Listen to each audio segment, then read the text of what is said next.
voudrais à la suite de M. Norbert Boismeju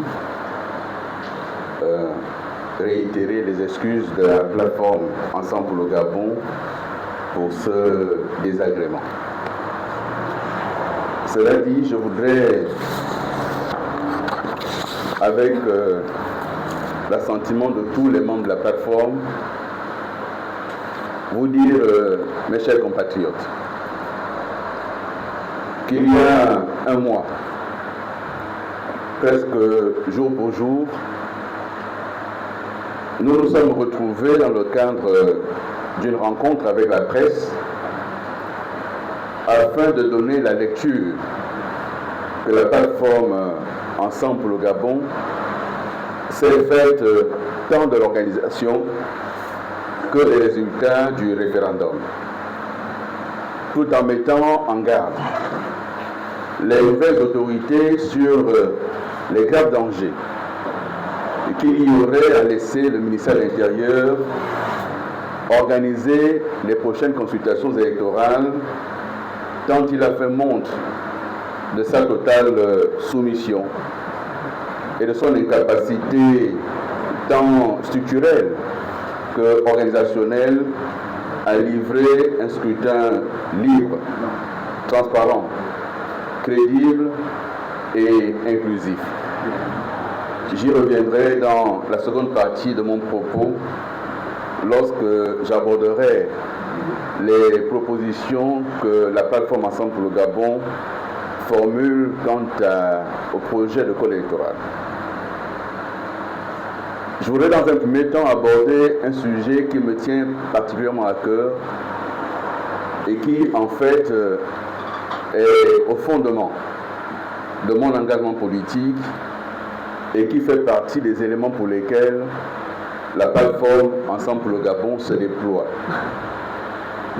Il s'agit de la préservation de l'état de droit démocratique en vue de garantir et de préserver nos libertés individuelles et collectives. Mesdames et messieurs, chers compatriotes,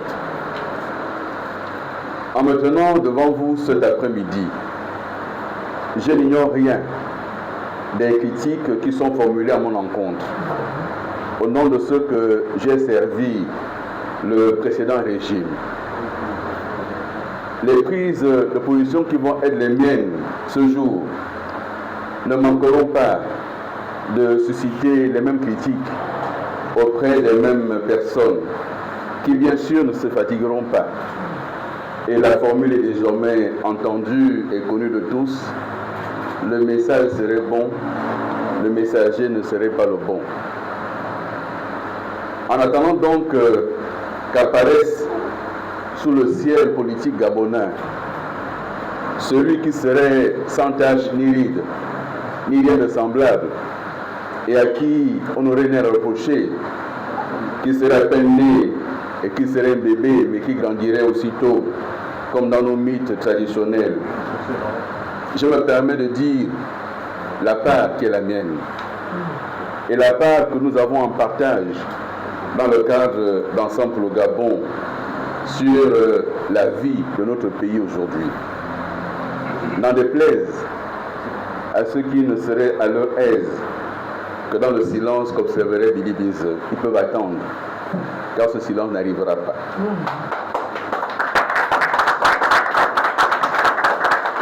Mesdames et messieurs, je ne renie rien de mon passé.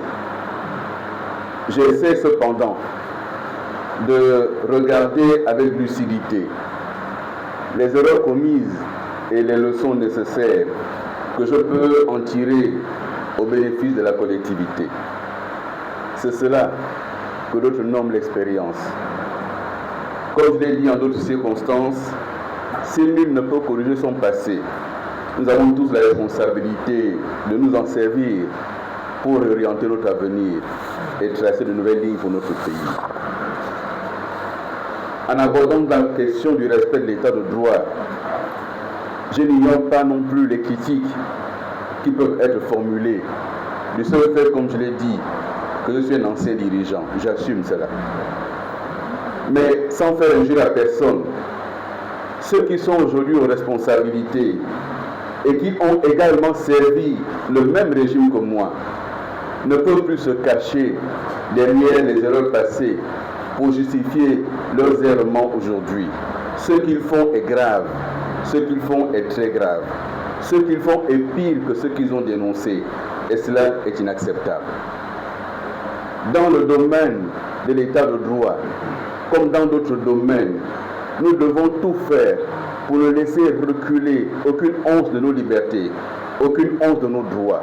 Nous devons nous battre pied à pied pour préserver ces droits et ces libertés.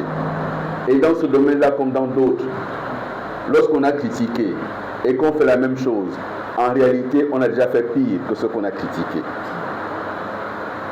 Dans le cadre de la campagne référendaire, la plateforme Ensemble pour le Gabon n'a eu de cesse d'attirer l'attention de nos compatriotes sur les dangers que portait cette constitution mortifère, qui malheureusement a été adoptée et sera bientôt promulguée. Mais avant même qu'elle ait été mise en œuvre, nous vivons déjà les errements que nous avons constatés et que nous avons condamnés. Le mélange de genres, la concentration de tous les pouvoirs en les mains d'un seul homme, l'exécutif qui s'immisce en permanence sur le judiciaire et qui marche sur le législatif. C'est cela que nous avons condamné. Et quelles sont les conséquences aujourd'hui? Les germes d'autocratie que nous avons condamnés sont là. Non seulement le sacro-saint principe de la séparation des pouvoirs a été bafoué et n'existe plus, mais l'exécutif décide de quand organiser les poursuites judiciaires, de qui poursuivre, de comment les poursuivre, en violation totale de tous les grands principes internationaux en matière de séparation des pouvoirs. Le constat que nous faisons ensemble pour le Gabon, mais nous ne sommes pas les seuls. De nombreux compatriotes font le même constat. Les acteurs politiques, les organisations de société civile, les syndicats, et là en particulier, le syndicat national des magistrats a fait le même constat que nous. L'état de droit est en danger. L'indépendance de la justice est en danger. Et le pouvoir exécutif militaire aujourd'hui fait tout pour faire reculer l'état de droit. Car qu'est-ce que nous observons? En violation flagrante des libertés publiques, reconnues par la Constitution à tous les citoyens gabonais, dont la liberté d'aller et de venir librement sur l'étendue du territoire national, un couvre-feu a été décidé, maintenu, sans encadrement juridique, dans un pays qui venait, nous a-t-on dit, de se libérer. Et ce n'est pas en levant ce couvre-feu à la hussarde, de manière précipitée, par crainte de la déclaration d'ensemble pour le Gabon, par crainte de la réaction de l'opinion publique, ce n'est pas en le faisant que le mal qui a été fait disparaîtra. On a bafoué nos droits, on a bafoué nos libertés, et il y a eu des conséquences. Privés de cette liberté d'aller venir, nos compatriotes, nos entreprises du soir, asphyxiés économiquement, n'ont eu d'autre choix que de violer ce couvre-feu, que personne ne peut plus supporter, pas même les militaires. 1 an et demi de couvre-feu, c'est du jamais vu, sans aucun texte pour encadrer cela. Eh bien, que s'est-il passé? Des bavures, encore des bavures, mort d'homme, blessures, bras cassés et humiliation publique, filmée, diffusée. On a humilié des pères et mères de famille. Pour une seule raison, ils auraient été dehors, en dehors d'une œuvre de couvre-feu. Mais un couvre-feu qui n'était encadré par aucun texte, par aucune loi, aucun décret, mesdames et messieurs. Lorsqu'il y a eu le couvre-feu pour lutter contre la Covid-19 au Gabon, il y a eu une loi pour encadrer le couvre-feu. Il y a eu des décrets pour encadrer. Il y a eu des arrêtés pour encadrer. Et chacun savait quel était éventuellement le barème des sanctions lorsqu'on violait le couvre-feu. Avoir tondu les pères et mères de famille, parfois avec la même lame de rasoir, au mépris de leur santé, au mépris de leur dignité, au mépris de l'intégrité de leur physique, n'est pas acceptable. D'avoir levé le couvre-feu ne change rien. Il faut une réparation. Il faut une réparation.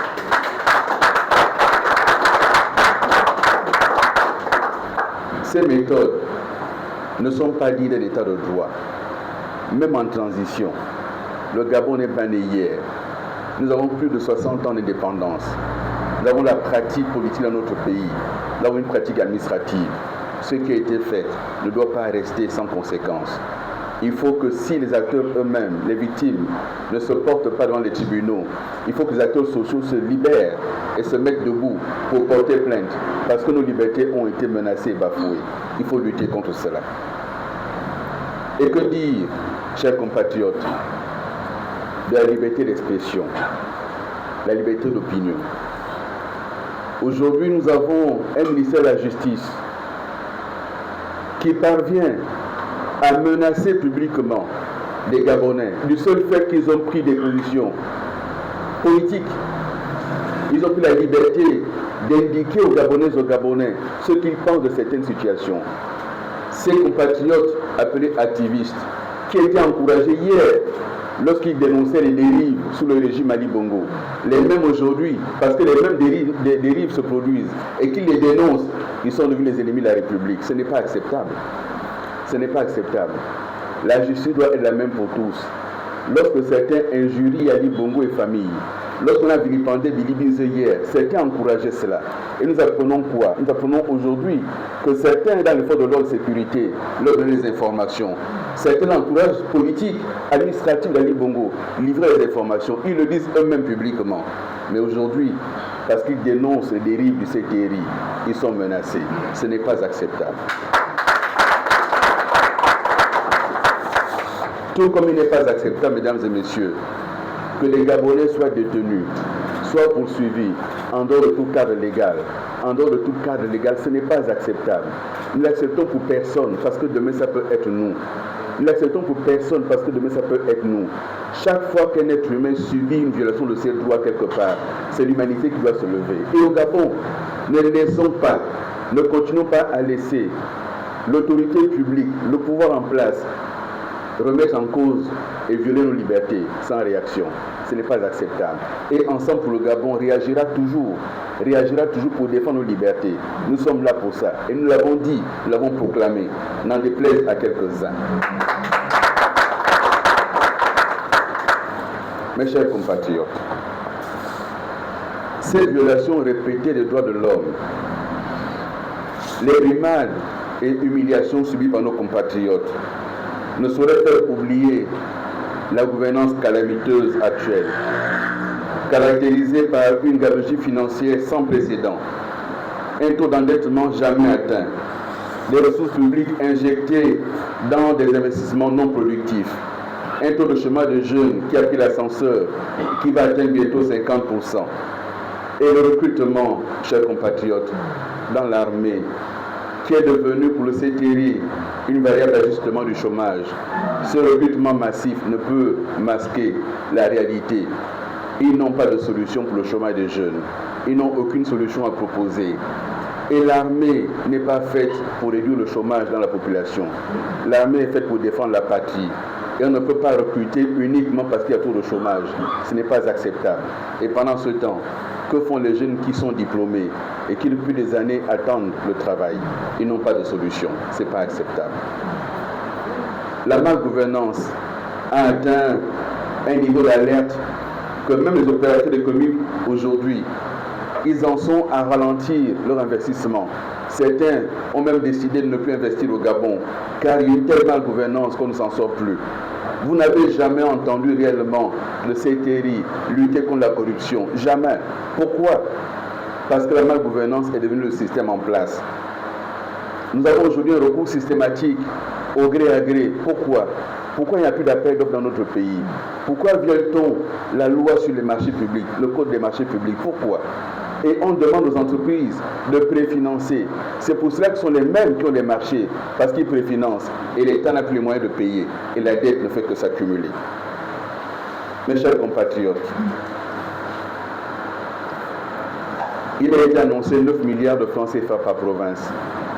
Personne ne sait où sont passés ces milliards. J'ai beau demander à les compatriotes dans différentes provinces, on ne voit rien de concret. Est-ce que cet argent existe vraiment? Est-ce que cet argent a pris d'autres chemins? On n'en sait rien.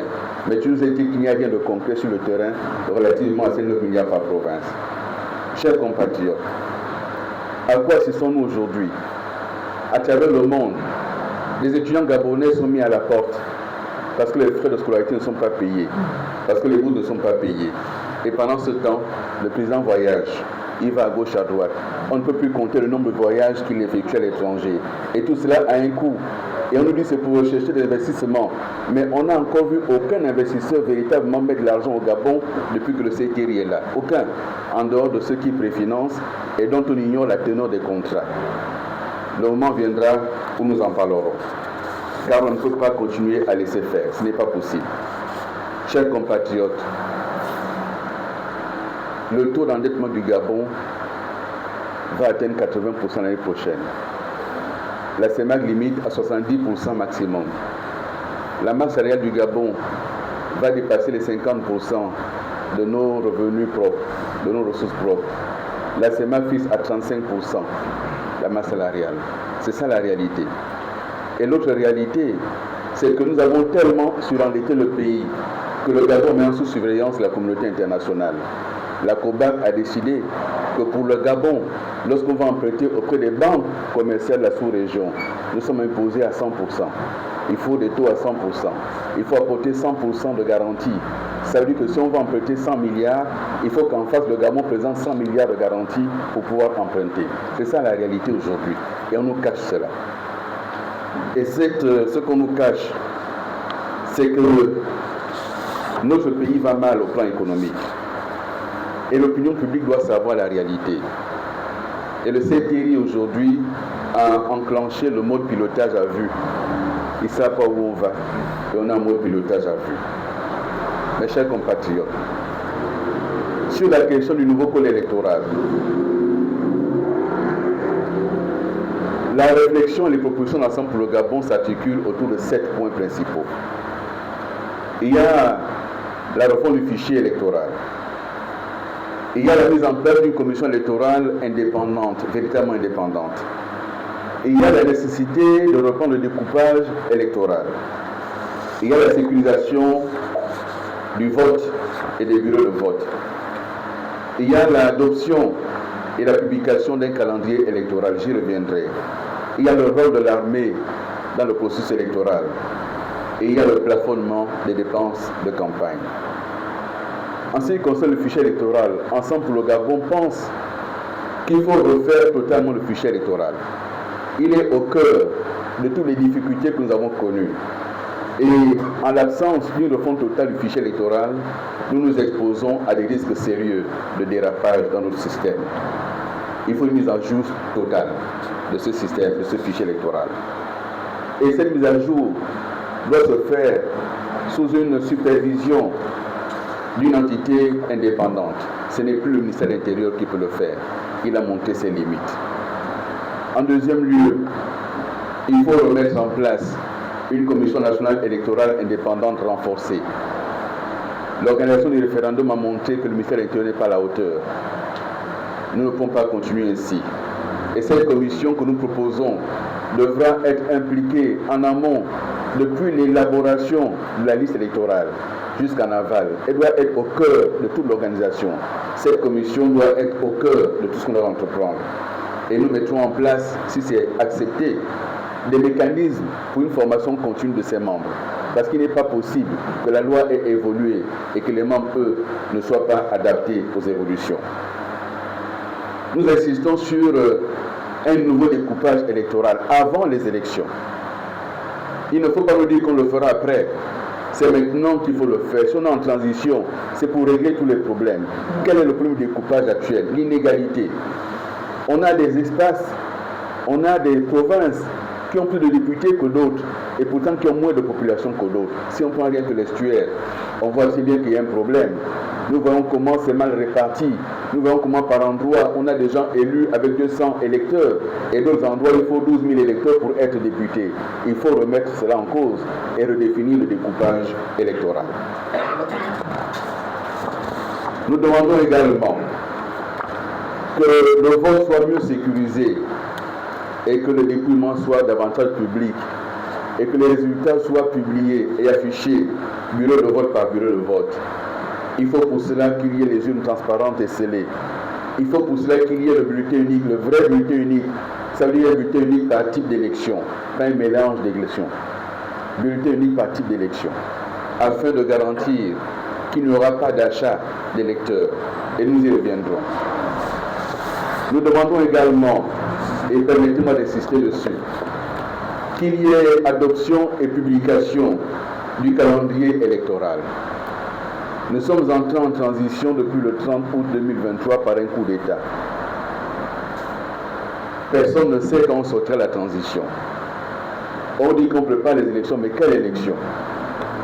Ce que nous avons à faire, et je parlais tantôt des leçons tirées du passé, lorsqu'on conçoit un système, il faut faire attention à ne pas le concevoir pour soi, parce qu'on peut ne plus être là.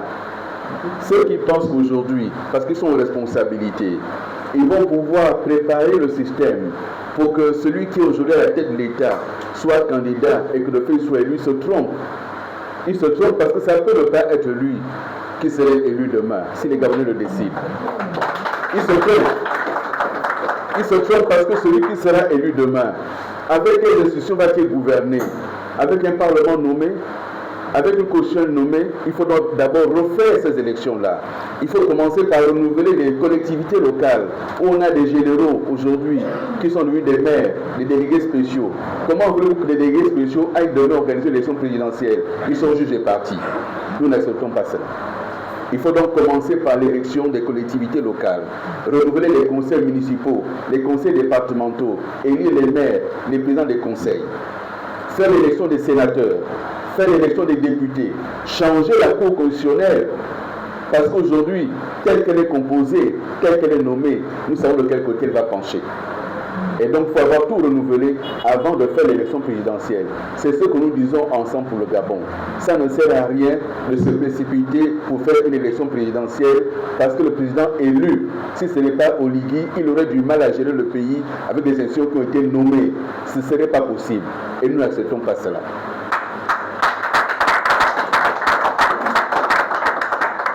Le rôle de l'armée. Et ce que je viens d'indiquer, pardonnez-moi de venir dessus. Un calendrier électoral ne peut pas être quelque chose qu'on cache, qu'on masque. Ce n'est pas un secret d'État. Le calendrier électoral doit être connu de tous. Nous devons savoir qu'à telle date, il y aura des élections. Ceux qui sont intéressés par cette élection se préparent. L'opinion se prépare. La population se prépare. On ne peut pas nous gouverner comme cela, comme si on était aveugles, comme si on était des enfants à qui on cache la réalité. Il faut qu'il y ait la transparence, qu'on sache quand auront lieu les élections, à quelle date et qu'est-ce qu'on fait pour y arriver. C'est important, c'est la transparence qu'on demande. On a dit qu'il faudra faire différent du passé. Faisons différent pour l'avenir et faisons différent en étant transparents sur le calendrier électoral. Le rôle de l'armée. Les acteurs politiques gabonais avaient pensé que l'armée pouvait être neutre et pouvait donc apporter la sécurité du transport des urnes, du transport des bulletins, du transport des procès-verbaux. Mais depuis le 30 août, l'armée est rentrée dans la danse. L'armée n'est plus neutre. L'armée est aujourd'hui impliquée. Et on a vu pendant le référendum les officiers, les généraux qui ont mené campagne. On a vu les délégués spéciaux, même s'ils n'ont pas fait publiquement, ils ont passé les consignes. On a vu les chefs d'état-major passer les consignes. Ils ne sont plus neutres. Ils ne peuvent plus être juges et partis. Nous demandons que le rôle de l'armée soit à nouveau interrogé. Ça veut dire quoi? Ça veut dire que nous devons définir quelle est la place de l'armée. Si elle doit sécuriser les bureaux de vote, elle s'installe en dehors des bureaux de vote, aux abords des bureaux de vote, pas devant les bureaux de vote pour influencer les électeurs, d'une part. D'autre part, le vote des militaires, quand doivent-ils voter? Est-ce qu'il faut que les militaires continuent à voter avant le scrutin, comme ça a été le cas au référendum? Dans ces conditions, qui contrôlent leur vote? Sous la supervision de qui votent-ils? Les militaires sont des citoyens comme les autres, ils ont le droit de vote. Il faut donc qu'ils votent comme tous les Gabonais le jour du scrutin. Et le militaire qui est affecté ailleurs que sur son lieu d'inscription fait comme tous les Gabonais une procuration pour voter. Point à la ligne. Plus question de laisser les militaires voter dans leur caserne. Ce n'est pas acceptable. Ces questions doivent être abordées de manière sereine. Je terminerai par un point. Le plafonnement des dépenses de campagne. 27 milliards de francs CFA pour un référendum. Ceux qui ont appelé à voter non n'ont bénéficié d'aucun financement. Le financement public est allé vers ceux qui ont appelé à voter oui. C'est une indication. Ça veut dire que demain, pour les autres élections, l'argent de l'État va servir pour certains candidats. Et nous n'acceptons pas cela. Lorsqu'on parle du financement qu'il faut plafonner, pourquoi? Un siège de député, un candidat de l'opposition a peine à avoir 5 millions. Le candidat du pouvoir vient avec 100 millions. Il n'y a pas équité dans ce vote. Il n'y a pas équité. Il faut retrouver l'équité dans le vote. Nous demandons que ce soit plafonné. Pourquoi? Pour lutter contre la corruption, pour lutter contre l'achat des consciences, pour lutter contre l'achat des électeurs. Il faut que ce soit plafonné. Mais non seulement il faut plafonner, mais il faut créer un organisme dédié pour contrôler cela. Nous savons que sur un siège, il y a tant d'électeurs. Sur le nombre d'électeurs qu'il y a, on peut faire tant de t-shirts. Combien coûte un t-shirt? Combien coûte une affiche? Combien coûte une propagande? On fixe cela. Et l'État doit véritablement accompagner les électeurs, les élections et les candidats. Ne pas le faire, c'est donner les clés du pays à celui qui est assis sur la caisse publique et qui s'en sert à sa guise. Ne pas plafonner, c'est déjà donner les clés du pays à celui qui a les armes et qui demain va menacer tout le monde. Ne pas plafonner, c'est donner les clés du pays à quelqu'un qui demain ne va pas respecter sa parole. Nous demandons que tout ceci soit contrôlé et qu'il y ait un organisme indépendant pour ça. Mes chers compatriotes, l'élaboration d'un code électoral ne peut être laissée à la seule responsabilité du CTRI et de ses appendices. Nous demandons que les consultations soient engagées pour que les acteurs politiques, la société civile, les médias, que les uns et les autres soient consultés pour que chacun donne son avis sur ce que c'est un code électoral. Nous le demandons. Il faut un processus inclusif, participatif. Mais je ne parle pas ici d'ouvrir un nouveau dialogue. On ne parle pas de ça. On parle de consultation pour que ceux qui ont des choses à dire puissent dire ces choses-là et faire des propositions pour un code électoral qui soit véritablement démocratique et inclusif. Merci pour votre aimable attention.